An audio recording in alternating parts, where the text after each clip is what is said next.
ప్రత్యేక అవసరాలు గల పిల్లల్ని నేను పాదయాత్రలో కూడా కలుస్తాం జరిగింది.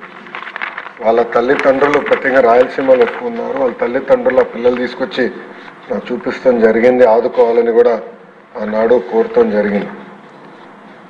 అంటే తల్లి తండ్రి ప్రేమ చాలా, వాళ్ళు ఎంత చూపిస్తారో మనందరం చూస్తాం.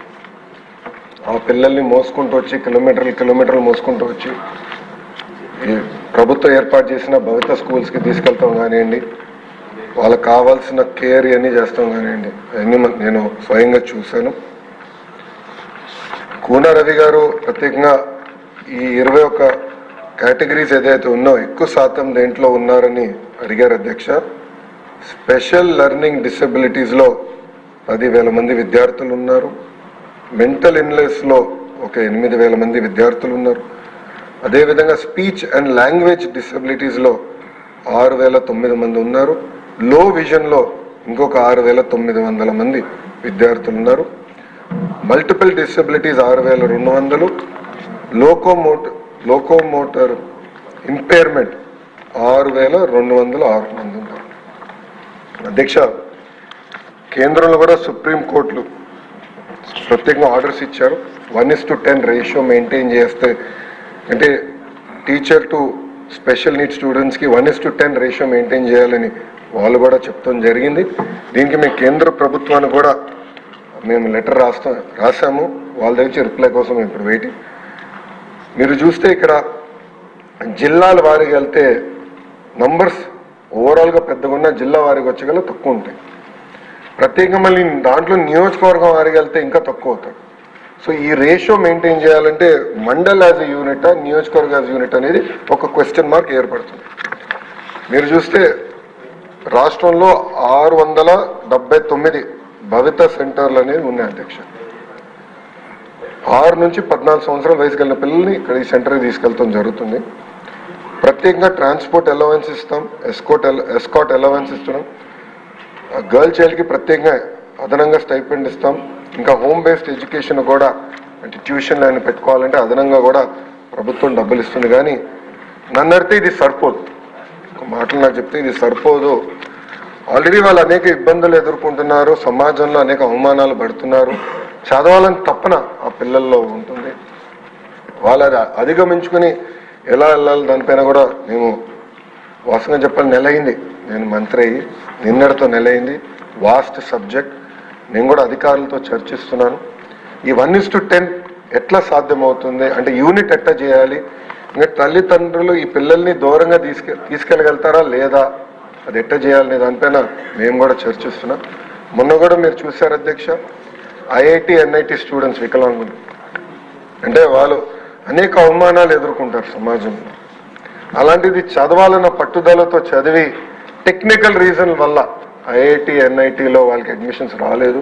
దానికి మేము ఎతికి 1992 ఒక ప్రత్యేక జియో ఉంటే అది కోట్ చేసి యుద్ధ ప్రాతిపదికంగా జియో ఇస్తే సుమారుగా 45 మంది పిల్లలు ఈరోజు ఐఐటి ఎన్ఐటికి వెళ్ళారు. అది ఈ ప్రభుత్వంకున్న చిత్తశుద్ధి. పెద్దలు అడిగారు, కూన రవికుమార్ గారు ప్రత్యేకంగా అడిగారు, గవర్నమెంట్ శాంక్షన్డ్ పోస్ట్ 860లో recruited 703, to be recruited held up in court cases 157. గౌరవ సభ్యులు ఆ కోర్ట్ కేసు డీటెయిల్స్ కూడా అడిగారు అధ్యక్ష. అది నేను గౌరవ సభ్యులకు ఇస్తాను. గౌరవ సభ్యులు కూడా నేను కోరేది కొంచెం సమయం ఇవ్వమని కోరుతున్నాను. ఎందుకంటే నేను కూడా కొత్తగా వచ్చాను. డిపార్ట్మెంట్ మొత్తం వాస్తవం చెప్పాలంటే మా అధికారుల సమయం మొత్తం ఈ లీగల్ లిటిగేషన్లోనే పోతుంది అధ్యక్ష.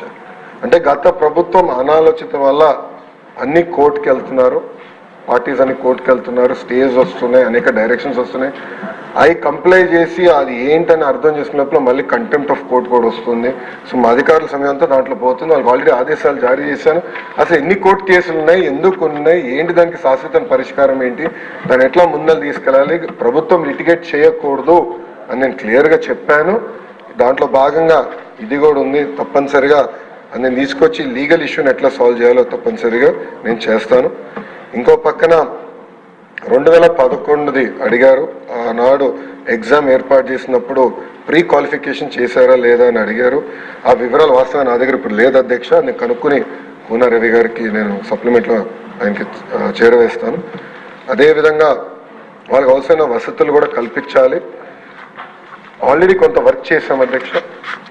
నేను కూడా అంటే ఈ ప్రశ్న వచ్చిన తర్వాత ఫోటోలు వీడియోలు కూడా తెప్పించుకున్నా. స్పెషల్ కేర్ ఇవ్వాలి అధ్యక్ష పిల్లలకి, అంటే ఎలాంటి సందేహం లేదు. అంటే వాస్తవంగా శ్రీకాకుళం విజయనగరం వరకు నా పాదయాత్ర వెళ్ళలేదు. బట్ రాయలసీమలో దాదాపు 6 నియోజకవర్గాలు మినహా అన్ని నియోజకవర్గాల్లో నేను పాదయాత్ర చేశాను. ప్రత్యేకంగా రాయలసీమలో ఎక్కువ ఈ సమస్య ఉంది. పిల్లల్ని ఆదుకోవాలి, తల్లిదండ్రులకు అండగా నిలబడాల్సిన బాధ్యత మన ప్రభుత్వం పైన ఉంటుంది. తప్పనిసరిగా దీనిపైన ఒక స్పెషల్ కార్యాచరణ ఏర్పాటు చేస్తాం. గతంలోనే చెప్పాను, ఒక 100-day యాక్షన్ ప్లాన్, 100 రోజులు ఒక యాక్షన్ ప్లాన్ మేము తయారు చేయబోతున్నాం. అది సభ్యుల ముందల పెడతా, సంఘాల ముందల పెడతా, ఉపాధ్యాయుల ముందల పెడతా, తర్వాత ప్రజల ముందల పెట్టి వాళ్ళ అభిప్రాయాలు తెలుసుకున్న తర్వాత అదొక వే ఆఫ్ పాలసీన విధానం నేను ప్రజల్లోకి తీసుకెళ్ళిన ఆలోచనలో ఉన్నా. అది వచ్చే అకాడమిక్ ఇయర్ నుంచి అమలు చేయాలనేది మన ప్రభుత్వం లక్ష్యం.